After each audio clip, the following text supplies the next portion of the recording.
प्यारे भक्तों, क्या आप धन की कमी से परेशान हैं? क्या आपकी आर्थिक स्थिति स्थिर नहीं हो रही है? क्या आपका व्यापार सही तरीके से नहीं चल रहा है?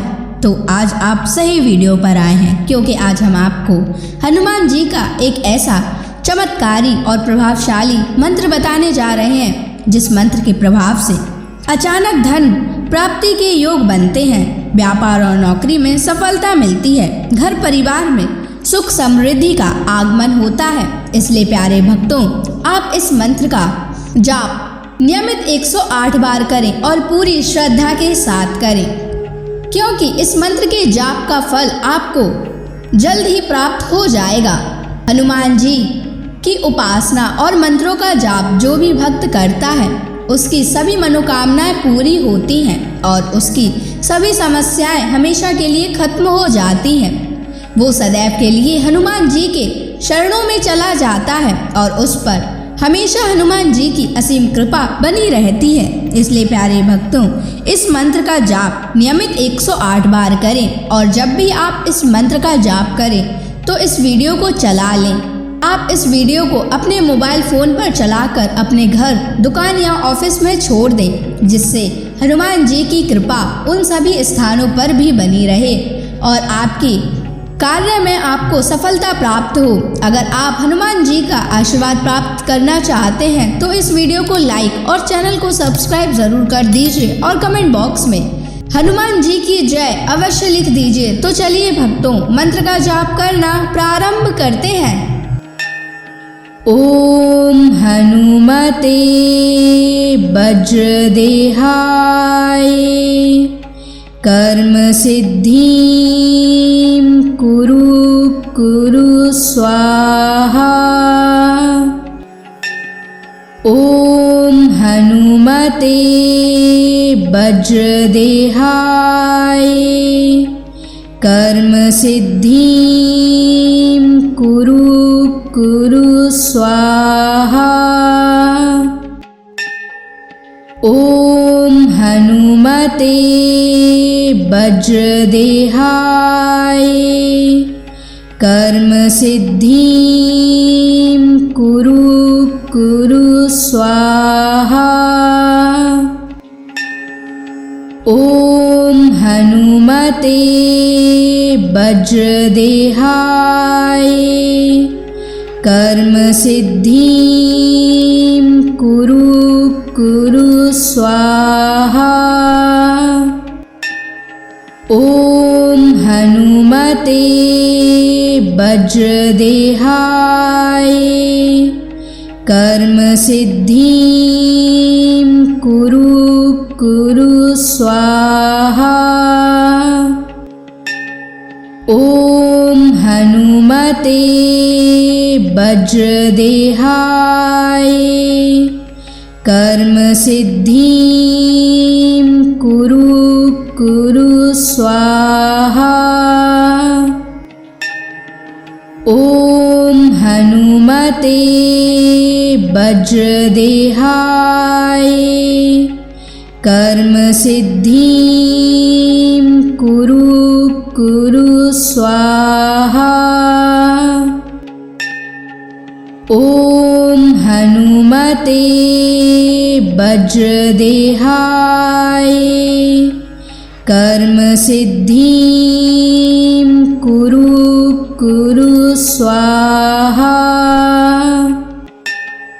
ओम हनुमते वज्रदेहाय कर्म सिद्धिं कुरु स्वाहा।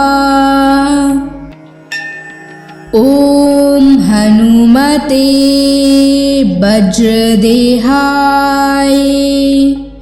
कर्म सिद्धिं कुरु स्वाहा।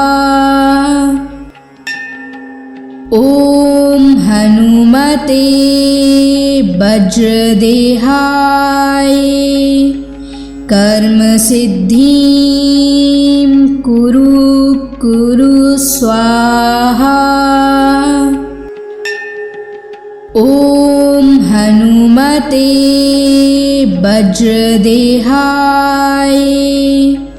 कर्म सिद्धिं कुरु कुरु स्वाहा। ॐ हनुमते वज्रदेहाय कर्म सिद्धिं कुरु कुरु स्वाहा। ॐ हनुमते वज्रदेहाय कर्म सिद्धिं कुरु कुरु स्वाहा। ॐ हनुमते वज्रदेहाय कर्म सिद्धिं कुरु कुरु स्वाहा। ॐ हनुमते वज्रदेहाय कर्म सिद्धिं कुरु कुरु स्वाहा। ॐ हनुमते वज्रदेहाय कर्म सिद्धिं कुरु कुरु स्वाहा। ॐ हनुमते वज्रदेहाय कर्म सिद्धिं कुरु कुरु स्वाहा। ॐ हनुमते वज्रदेहाय कर्म सिद्धिं कुरु कुरु स्वाहा। ॐ हनुमते वज्रदेहाय कर्म सिद्धिं कुरु कुरु स्वाहा। ॐ हनुमते वज्रदेहाय कर्म सिद्धिं कुरु कुरु स्वाहा। ॐ हनुमते वज्रदेहाय कर्म सिद्धिं कुरु कुरु स्वाहा। ॐ हनुमते वज्रदेहाय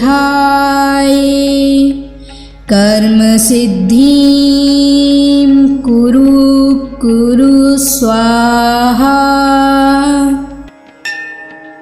ॐ हनुमते वज्रदेहाय कर्म सिद्धिं कुरु कुरु स्वाहा। ॐ हनुमते वज्रदेहाय कर्म सिद्धिं कुरु कुरु स्वाहा। ॐ हनुमते वज्रदेहाय कर्म सिद्धिं कुरु कुरु स्वाहा। ॐ हनुमते वज्रदेहाय कर्म सिद्धिं कुरु कुरु स्वाहा। ॐ हनुमते वज्रदेहाय कर्म सिद्धिं कुरु कुरु स्वाहा। ॐ हनुमते वज्रदेहाय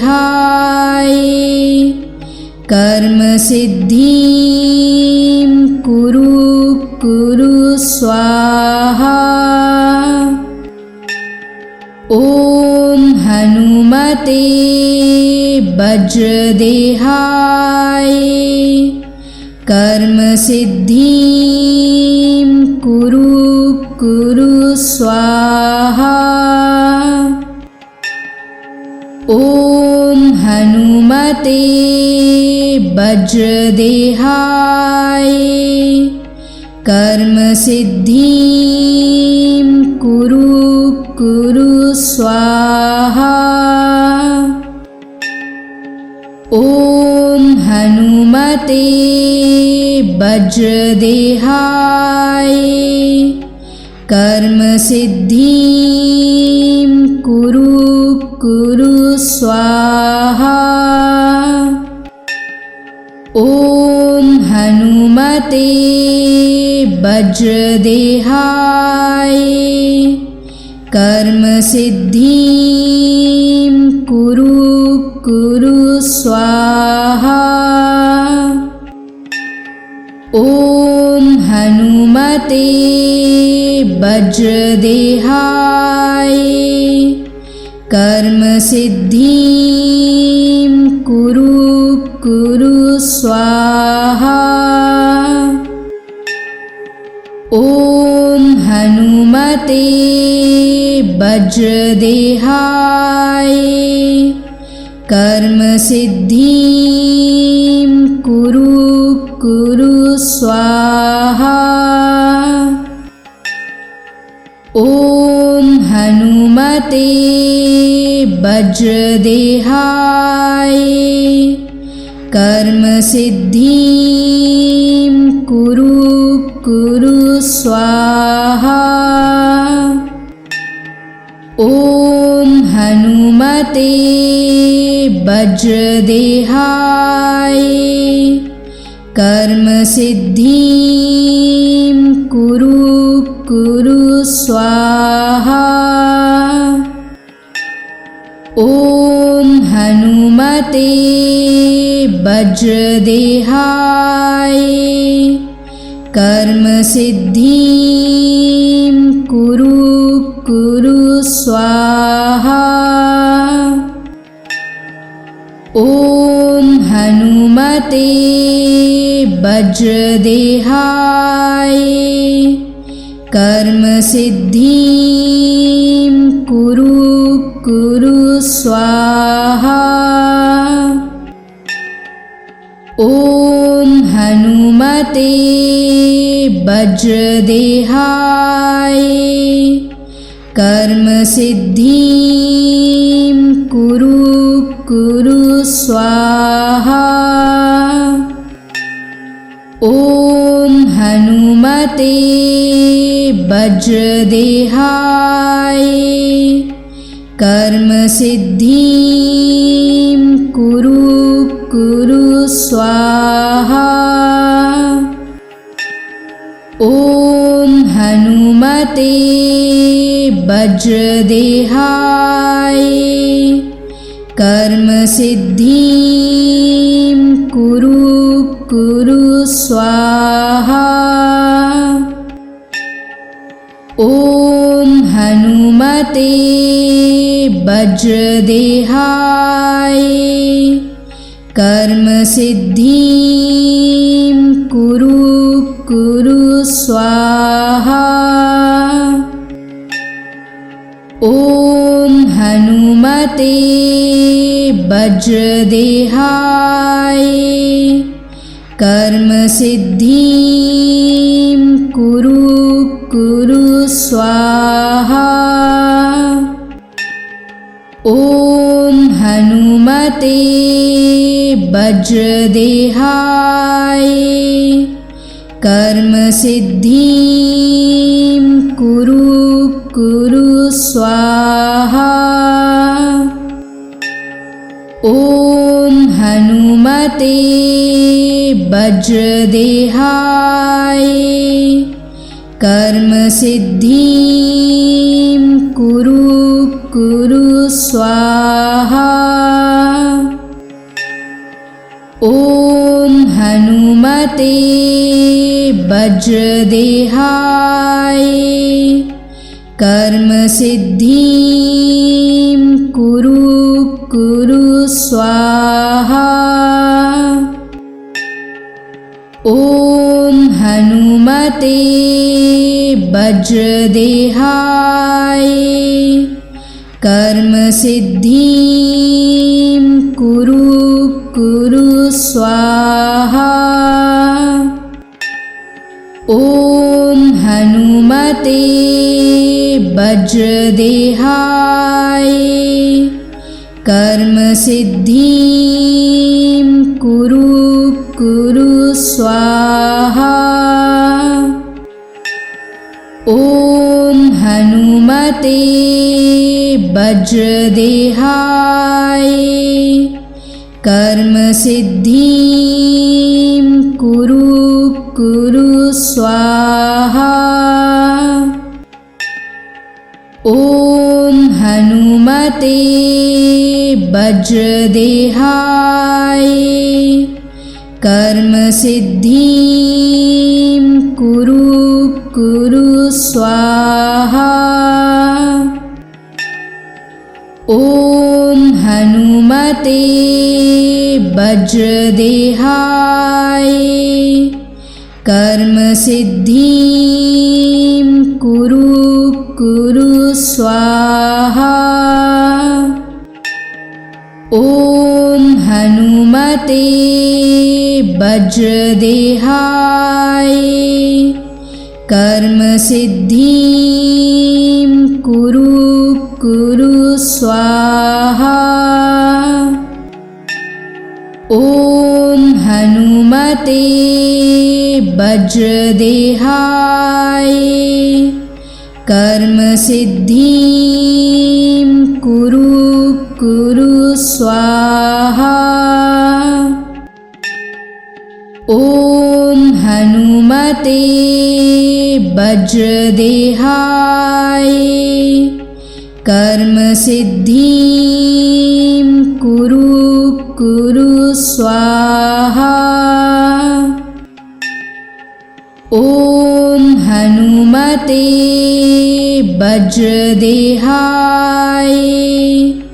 कर्म सिद्धिं कुरु कुरु स्वाहा।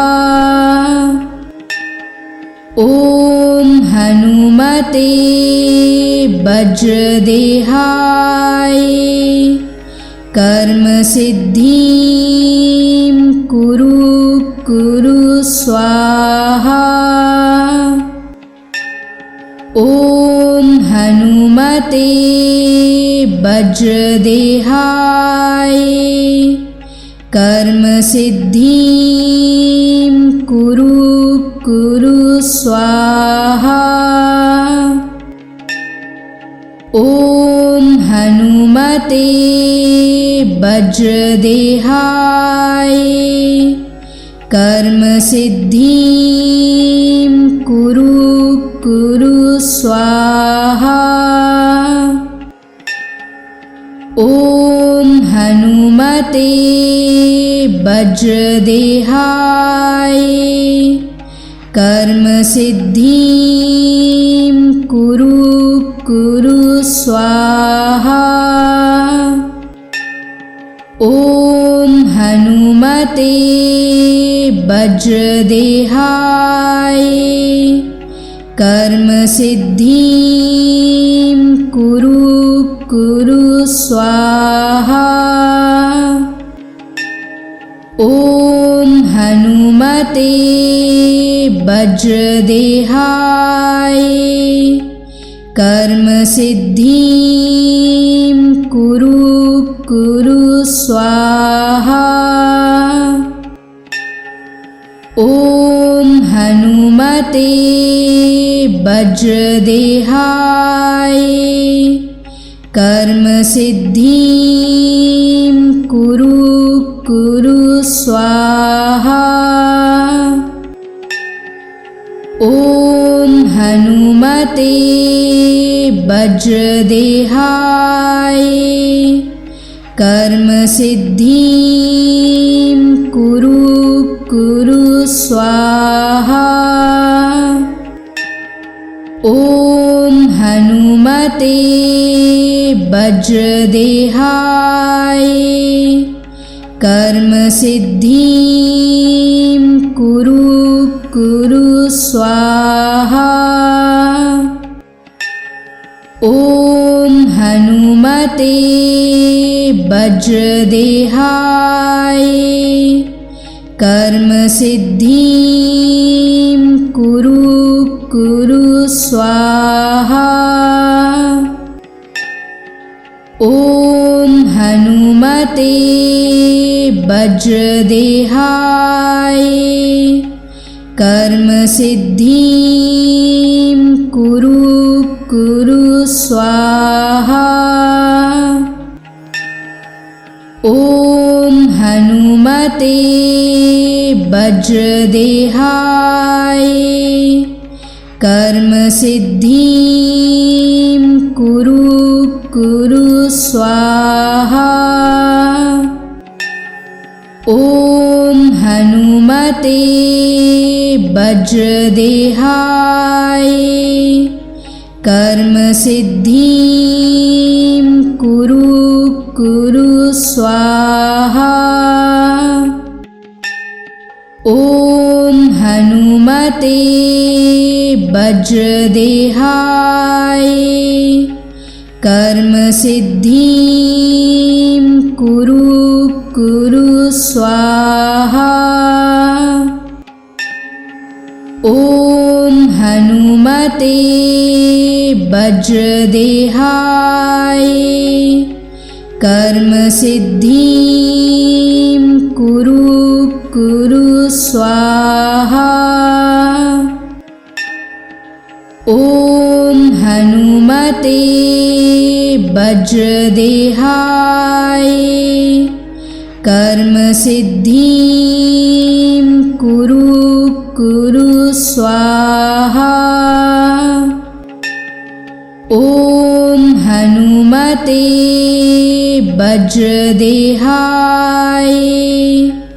कर्मसिद्धिं कुरु स्वाहा। ॐ हनुमते वज्रदेहाय कर्मसिद्धिं कुरु स्वाहा। ॐ हनुमते वज्रदेहाय कर्मसिद्धिं कुरु स्वाहा। ॐ हनुमते वज्रदेहाय कर्मसिद्धिं कुरु स्वाहा। ॐ हनुमते वज्रदेहाय कर्मसिद्धिं कुरु स्वाहा। ॐ हनुमते वज्रदेहाय कर्मसिद्धिं कुरु स्वाहा। ॐ हनुमते वज्रदेहाय कर्मसिद्धिं कुरु स्वाहा। ॐ हनुमते वज्रदेहाय कर्मसिद्धिं कुरु स्वाहा। ॐ हनुमते वज्रदेहाय कर्मसिद्धिं कुरु स्वाहा। ॐ हनुमते वज्रदेहाय कर्म सिद्धिं कुरु कुरु स्वाहा। ॐ हनुमते वज्रदेहाय कर्म सिद्धिं कुरु कुरु स्वाहा। ॐ हनुमते वज्रदेहाय कर्म सिद्धिं कुरु कुरु स्वाहा। ॐ हनुमते वज्रदेहाय कर्म सिद्धिं कुरु कुरु स्वाहा। ॐ हनुमते वज्रदेहाय कर्म सिद्धिं कुरु कुरु स्वाहा। ॐ हनुमते वज्रदेहाय कर्म सिद्धिं कुरु कुरु स्वाहा। ॐ हनुमते वज्रदेहाय कर्म सिद्धिं कुरु कुरु स्वाहा। ॐ हनुमते वज्रदेहाय कर्म सिद्धिं कुरु कुरु स्वाहा। ॐ हनुमते वज्रदेहाय कर्म सिद्धिं कुरु कुरु स्वाहा। ॐ हनुमते वज्रदेहाय कर्म सिद्धिं कुरु कुरु स्वाहा। ॐ हनुमते वज्रदेहाय कर्म सिद्धिं कुरु कुरु स्वाहा। ॐ हनुमते वज्रदेहाय कर्म सिद्धिं कुरु कुरु स्वाहा। ॐ हनुमते वज्रदेहाय कर्म सिद्धिं कुरु कुरु स्वाहा। ॐ हनुमते वज्रदेहाय कर्म सिद्धिं कुरु कुरु स्वाहा। ॐ हनुमते वज्रदेहाय कर्म सिद्धिं कुरु कुरु स्वाहा। ॐ हनुमते वज्रदेहाय कर्म सिद्धिं कुरु कुरु स्वाहा। ॐ हनुमते वज्रदेहाय कर्म सिद्धिं कुरु कुरु स्वाहा। ॐ हनुमते वज्रदेहाय कर्म सिद्धिं कुरु कुरु स्वाहा। ॐ हनुमते वज्रदेहाय कर्म सिद्धिं कुरु स्वाहा। ॐ हनुमते वज्रदेहाय कर्म सिद्धिं कुरु स्वाहा। ॐ हनुमते वज्रदेहाय कर्म सिद्धिं कुरु स्वाहा। ॐ हनुमते वज्रदेहाय कर्म सिद्धिं कुरु स्वाहा। ॐ हनुमते वज्रदेहाय कर्म सिद्धिं कुरु स्वाहा। ॐ हनुमते वज्रदेहाय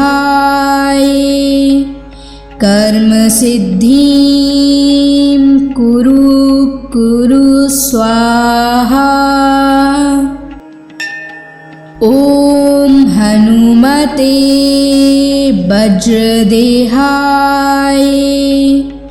कर्म सिद्धिं कुरु स्वाहा। ॐ हनुमते वज्रदेहाय कर्म सिद्धिं कुरु स्वाहा। ॐ हनुमते वज्रदेहाय कर्म सिद्धिं कुरु स्वाहा। ॐ हनुमते वज्रदेहाय कर्म सिद्धिं कुरु स्वाहा। ॐ हनुमते वज्रदेहाय कर्म सिद्धिं कुरु स्वाहा। ॐ हनुमते वज्रदेहाय कर्म सिद्धिं कुरु स्वाहा। ॐ हनुमते वज्रदेहाय कर्म सिद्धिं कुरु स्वाहा। ॐ हनुमते वज्रदेहाय कर्म सिद्धिं कुरु स्वाहा। ॐ हनुमते वज्रदेहाय कर्म सिद्धिं कुरु स्वाहा। ॐ हनुमते वज्रदेहाय कर्म सिद्धिं कुरु स्वाहा। ॐ हनुमते वज्रदेहाय कर्म सिद्धिं कुरु स्वाहा। ॐ हनुमते वज्रदेहाय